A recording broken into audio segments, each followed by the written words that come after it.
What is going on, everyone? My name is NWHunt97 and welcome to another Destiny video. I know it's sad finding me back here in Destiny instead of the Destiny 2 beta, but I'm back and we're going to continue on our series involving raid weapons. Are they good? Are they bad? And can they be better? So, in this video, we're going to specifically focus on the Crota's End special weapons that you can get from the raid itself. So, this is actually going to be a really interesting video, because technically only two of them are available in Crota's End. However, originally there were three, and one of the weapons, the sniper rifle, was so powerful that they made it into exotic. So we're specifically going to talk about the fusion rifle and the shotgun, specifically from Courtesan, as of this moment of making this video that you can grab. And you can get the black spindle. I have actually looked through some of like comic sections, forums, walkthroughs, etc. And I'm pretty sure you can get the black spindle from Courtesan. However, it is going to be exotic, not legendary, because back in year 1, this weapon used to be legendary, which was called the black hammer.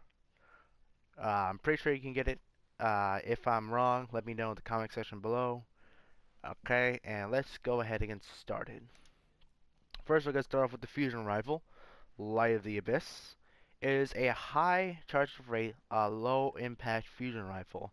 Honestly, one of my least favorite archetypes of the fusion rifle. But the archetype doesn't make this gun bad, so we're not going to judge that at first, but we're going to judge it after we see this gun entirely. So it does arc damage, not bad. Okay, first, this weapon has a Hive Disruptor, increased damage to Hive Majors. Overall good perk. Then you have Quick Draw IS, Red Dot ORIS1, and True Sight IS. Out of all of these, I'm pretty sure Red Dot is the best option. One, you get more range, and two, you get more stability. And you're going to get decreased reload speed, but you have a magazine of 7, which is entirely fine for this fusion rifle. That's actually probably the most I've ever seen, besides like 8 with like extended mag with these type of archetypes. The first perk here is Crowd Control. Kills with this weapon grants bonus damage for a short time. This is actually overall good for this fusion rifle, just because of its impact. It makes it so you actually do overall more damage. So for the second perk tree on this weapon is Skip Rounds. Basically, it could basically this perk, it makes it so that the rounds have a chance to ricochet from the walls. Not sure how that works though, and I barely use it at all because it's not very useful. And that's my phone there. Final Fantasy 7 fans might know what it is. Okay, the next perk is Enhanced Battery, like I was telling you before about the certain perk increasing the magazine size. With Enhanced Battery, instead of having the magazine on 7, it goes to 8, which is actually pretty good. Last but not least, you have Speed Reload. Reload this weapon quickly. Last, but yeah, the least, is Hip Fire. This weapon has bonus accuracy while firing this weapon. So, is it good? Is it bad? And can it be better? Yeah, right now, I'm gonna say it's bad, honestly. I would give it a 2, no, 2.0 for this fusion rifle. Overall, it's just not a good weapon. One, I am not a really big fan at all with the archetype of this weapon. Two, it doesn't have any perks giving you extra stability, and it's not giving you extra perks giving you extra range. And that's what a fusion rifle needs the most, okay? So since you don't have this at all, then you're going to have a weapon that's really so unusual that you have to choose an enhanced battery because you don't have any other good perks. Escape rounds, yeah, it's pretty much useless, honestly. And then True Sight is actually pretty good, but these two perks right here, honestly, if you were to use this at all, use it for PvE the one time, and the Dark Abyss, where a whole bunch of Thrall are chasing you, and then you get the bonus for using crowd control. That's pretty much it. Don't use this anywhere else besides the, beginning of Courtesan, and that's basically the only use that you can have for this weapon. It's just not good weapon at all. If you ever get this weapon, just delete it or put it in the vault and just collect on it. 2.0 out of 5. Yep, pretty bad weapon.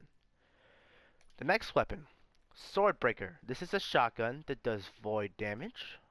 It is a high rate of fire, low impact shotgun. Overall, a favorite for PvE players. So, like all weapons from Courtesan, you have Hive Disruptor, increased damage to Hive Majors. You have Smooth Ballistics, Accurized Ballistics, and Field Choke. Overall, go with Smooth Ballistics because that's the best way to go for this weapon because you have the highest range for this weapon. For the first perk, you have Grenadier. Overall, good perk. Kills with this weapon reduce the cooldown of your grenade. Flared Magwell. Reload this weapon even faster. Hammer Forge. Improve range and accuracy. And Lightweight. Final perk is Final Round. The last round in a magazine deals bonus damage. So is it good? Is it bad? Can it be better? Overall, this is just, a good shotgun, it's not bad, but, it's not great either. It's just good. Overall, Hammer Force definitely helps with this archetype because it just gives it enough range so it's deadly for, enemies inside PvE. Its rate of fire and impact are pretty high, so it's pretty easy to just waste all of your ammo against a particular enemy, most likely a major, which is pretty good against Hive majors, which actually meshes well with this archetype. And you have Grenadier, which is probably good for you Warlocks or Titans who loves to chuck grenades with, like, having the Sun Singer getting an additional grenade or a Titan with Armamentarium. And you can just chuck grenades all day, which is really, really fun. And if you're using this weapon, you're going to get a whole bunch of kills with it. So your grenade is going to charge really fast. And this also revolves around damage because of Final Round, which deals bonus damage. Which is actually good because it doesn't have as much impact with this weapon. So a solid 3 point, I would say 3.3 on this weapon. It's just, it's okay. It's an okay shotgun. If you have it, and if you don't have a void weapon that doesn't have a high archetype, you should definitely get this weapon. It's worth picking up. And last, but certainly not least, the Black Spindle. First, I'm going to say this is the Black Hammer back in year 1, but it changed it to the Black Spindle because it was so powerful for reasons why I will show you. So, the description is, you only exist. Existence shall be that which I weave for you out of sorrow and woe. And that is a true statement for this weapon. Unfortunately, this weapon does not have Hive Disruptor. But that's okay. This is an excellent weapon. Such a good weapon that it doesn't need Hive Disruptor. It's an exotic within itself. Okay, so the archetypes with this weapon is you have Smooth Ballistics, increased recoil, boost to range. Field Choke, more range and impact, increased recoil. And then you have CQB Ballistics, greatly reduced recoil, significant penalty to range.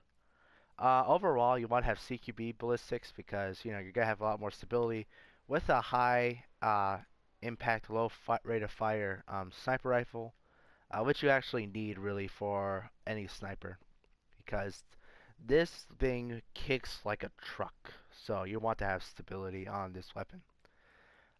So, I didn't tell you about this before, but its rate of fire is really low and its impact is extremely high, which does a lot of damage with one shot.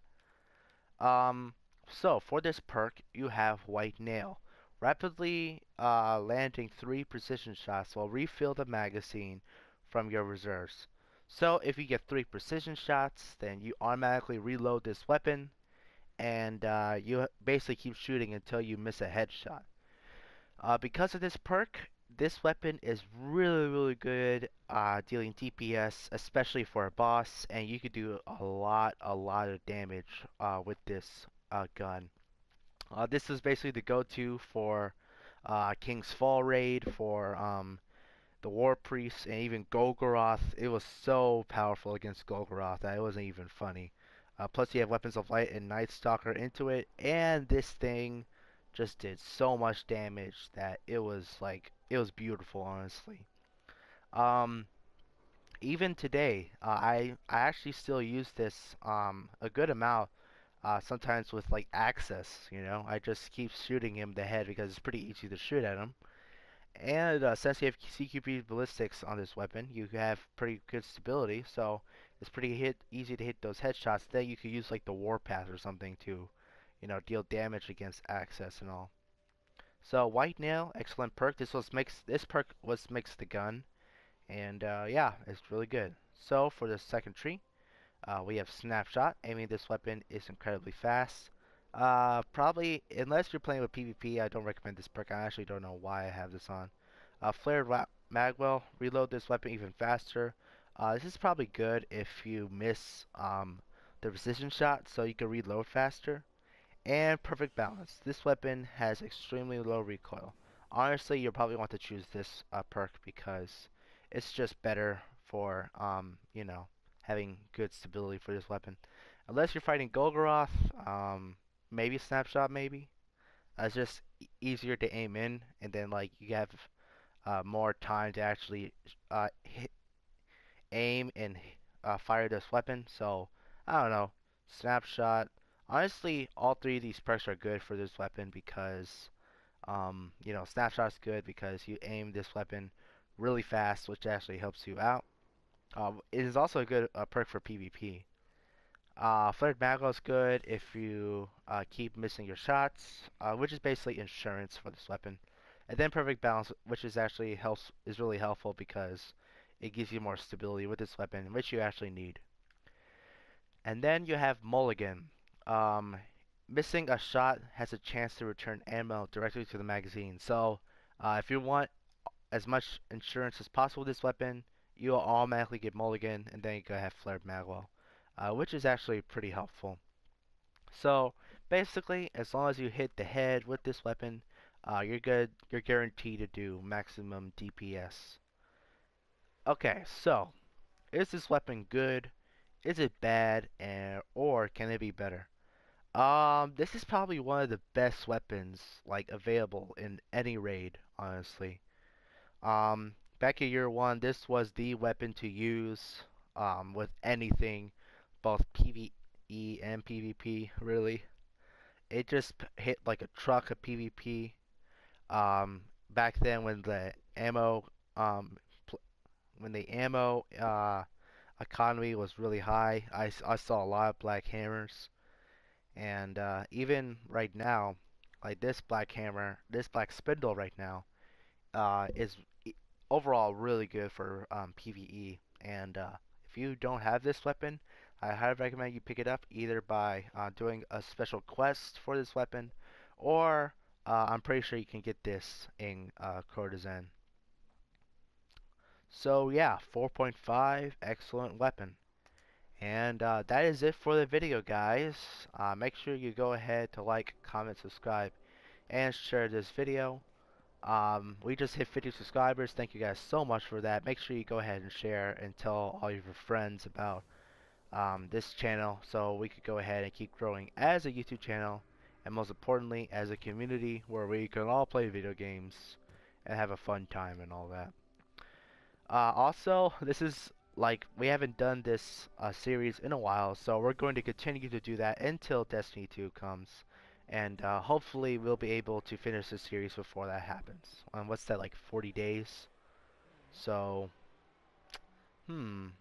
that's gonna be interesting. Maybe I'll do like 2 videos each week so that I could cover all of the weapons available. Okay, guys, thank you guys for watching, and I'll see you next time. Goodbye.